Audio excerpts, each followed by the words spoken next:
Day 2 of mandatory minicamp just wrapped up, and one player put the entire Chiefs receiving corps on notice. I'm super excited about that, and I'm ready to let you in on it.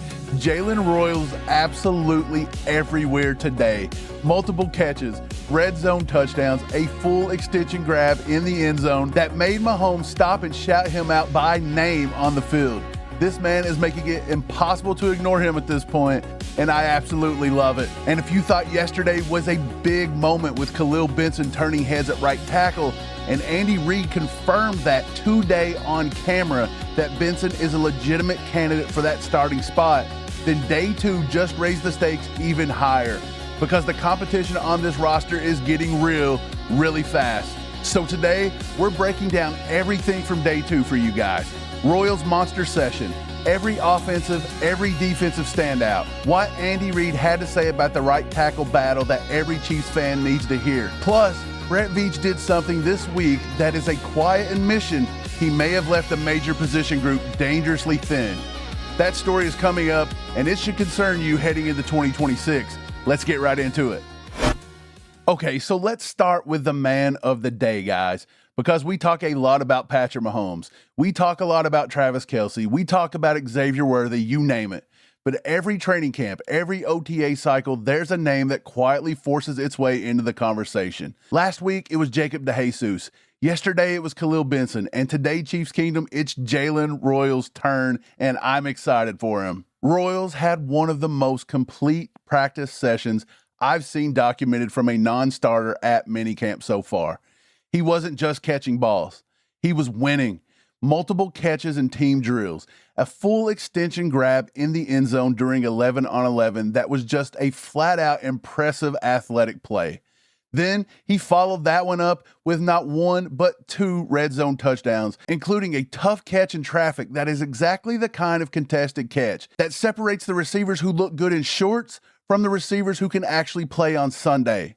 And here's the moment that tells you everything. After that red zone catch, Patrick Mahomes stood up, who doesn't hand out many compliments casually. He stopped practice and shouted across the entire field, "Good catch, 11." When Mahomes calls you out by number in front of the whole team, that's got to mean something, man. But Royals wasn't the only one making noise today, guys. Let's run through the full Day 2 highlights because there was a lot happening on that field today. If you're enjoying the content today, do me a favor and hit that like button. Let's get it to 500 likes on today's video. Plus, if you haven't smashed that sub yet, do it. We're trying to get to 100,000 subs, and we need your help. Also, hit that hype button too. Back to the video. Mahomes and Kelce connected in the back of the end zone during 7-on-7. Look, we say this every single session of practice, but that connection is just on a different level, and it's fun to watch. Two of the best to ever do it, and they still make it look so effortless. Jacob DeJesus capped off the entire practice session with another spectacular leaping catch in the corner of the end zone. That kid we talked about last week continues to deliver every single day. He's stacking them. Kenneth Walker had the loudest individual play of the day, though. He used some pure speed to beat corner Christian Fulton around the edge and break loose for a long touchdown run down the sideline, baby. The whole sideline reacted. That kind of burst is exactly why the Chiefs invested in Walker this offseason. On the defensive side, Christian Fulton did bounce back from that Walker run pretty immediately. He went into 7-on-7s and knocked down a pass in the end zone, holding his own there. Good players respond. Remember that. That's what he did. Christian Roland Wallace also showed some tight coverage. He knocked down a pass on a comeback route. The secondary is competing hard on every single rep, and that's what we want to see. So we're giving away this Nike Chiefs shirt, KC Mo, and if you want to win it, stick around to the end of the video. I'll let you know how. So here's the real question about Jalen Royals. We know that Worthy should be locked in to go. We know that Rashee Rice should be back in time to contribute. But the depth behind the starters is genuinely wide open right now. And in a season where the Chiefs need everyone healthy and contributing, we got to have a receiver like Jalen Royals forcing his way into real offensive roles. That's not a small thing. This is the kind of competition that makes a roster better. One quick injury note, though, before we do move on. Mansour Delane was again spotted without a helmet for the second consecutive day and did not participate in team drills. Andy Reid should give an update on that officially tomorrow, so we'll keep an eye on it. We're not panicking here. It's still June, but we're going to watch this pretty closely to see what's up. So here's what I take from today's practice. The Chiefs may be a little deeper at wide receiver than we thought. They've at least put up some competition, and that raises everyone's game. Jalen Royals is not just a camp body. I absolutely do not believe that Jalen Royals is just going to show up in camp and not be able to contribute on Sundays. He is a legitimate chess piece that Bieniemy can slide all over the field. That is a name that I'm going to watch. Because DeJesus and Benson and now Royals keep performing, this roster feels like it's building something quietly on the back end, and the rest of the NFL is just missing some of these guys.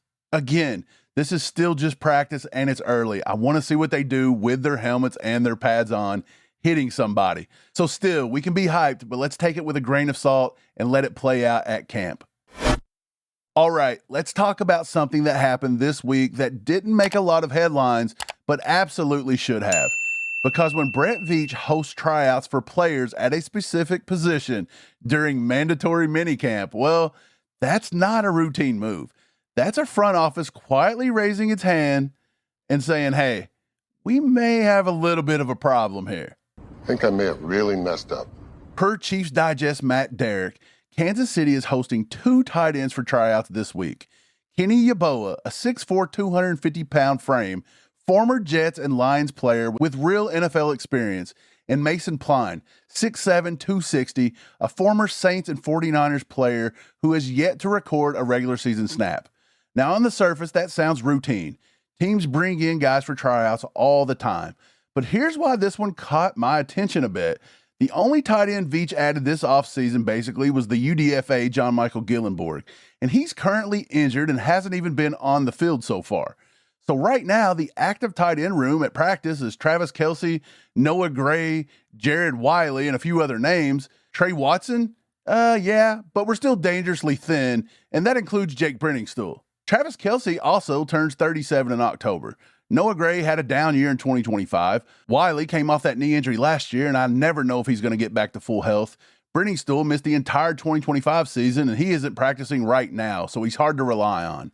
This position group has question marks stacked on top of question marks, and the fact that Veach is hosting tryouts right now, mid-minicamp, with 1 or 2 days to go, tells you the front office knows this.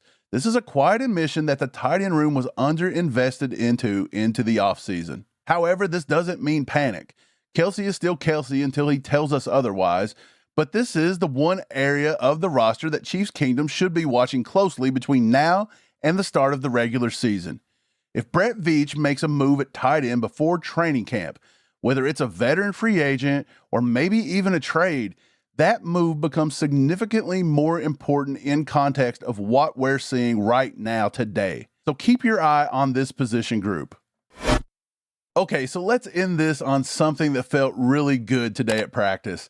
And then we've got one more business update that wraps up a story we touched on yesterday. L'Jarius Sneed is officially back on the field in a Chiefs uniform, and he reclaimed his rightful number 38 jersey. That detail matters more than it might seem. Number 38 is Sneed's identity in Kansas City. It's the number he wore during all the championship runs. Having it back on his back makes this reunion feel completely real at this point. The ripple effect? Defensive back Kevin Knowles now had to switch to number 35, which, as you know, was previously worn by Jalen Watson, who is now in LA. Small roster housekeeping, but it tells you the pecking order is being established here. Sneed walks back in the room and it reorganizes itself around him. That's the kind of veteran presence money can't fully quantify. Now on with the Wanya Morris situation from yesterday. We covered the trade request just a little bit in a short. Here's where things stand today. Shout out Prize Picks for sponsoring today's episode. Let's make a little bit of an entry here. Let's do some World Cup action. I'm going to take Mexico attacker Julian Quiñones for more 0.5 first half shots. And I'm going to take Santiago Jimenez versus South Africa, 0.5 first half shots as well. Let's also take Czech attacker Patrick Schick at Korea with 0.5 first half shots. We're going to go more there as well. We're going to lock that in. Remember, you guys can follow along with us on Prize Pick at All Chiefed Up. Be sure to go to the link in the description and sign up using code HMA. Now back to the show. Andy Reid spoke publicly about the right tackle competition and name-checked Esapole, Jalen Moore, and who? Kahlil Benson specifically. Reid said Benson is, quote, another one that has a chance at that starting spot. The head coach just told you on camera that an undrafted free agent is a legitimate starting candidate. That is a direct line from yesterday's video to today's press conference. The Benson story is real, and it's actually growing and gaining steam. For Morris, the writing is on the wall. When the head coach is publicly talking up undrafted rookies for your position and you're on an expiring contract, the path forward in Kansas City is probably closed at this point. The Rams situation with Alaric Jackson's arrest creates a real landing spot there, though. A late day 3 pick comes back to Kansas City. Everyone moves on. It's clean business. If the Rams can make this happen and Brett Veach agrees, it would be a great deal. So what today confirmed is that the Chiefs roster is a genuine competition at multiple positions. The guys earning reps right now, Royals, Benson, DeJesus, these aren't just camp bodies here, man. They are competing for real roles. And that competition is exactly what this team needs coming off a year where they missed the playoffs entirely. The hunger is real in that locker room. The work is real on that field. And day 2 showed us more of it. So if you want to win this Chiefs shirt right here, a Nike KC Mo shirt, go ahead, comment on this video, make sure you're subscribed to the channel, like the video, hype the video, and let us know why you want this awesome t-shirt. And so day 2 of mandatory minicamp is in the books, guys. And Chiefs Kingdom, the story of this offseason is becoming clearer day by day. This roster is hungry. The competition is real. And guys like Jalen Royals are making sure nobody is comfortable with their spot that they want. 2 questions for you in the comments, though. Number 1, are you buying the Jalen Royals as a legitimate contributor in 2026 offense, or no? Is it just going to be more camp hype? And number 2, how concerned are you about the tight end depth situation? Is this a Veach mistake that needs fixing before September, unlike what he did in years past with the wide receivers? Drop your thoughts below. If today's breakdown was valuable, hit that like button for me. It genuinely helps me a lot more than you know, and it helps Chiefs fans find our channel. Make sure you're subscribed because day 3 of minicamp is tomorrow, and we're going to have some full coverage, probably be on in a live, and we'll see you then. Go Chiefs.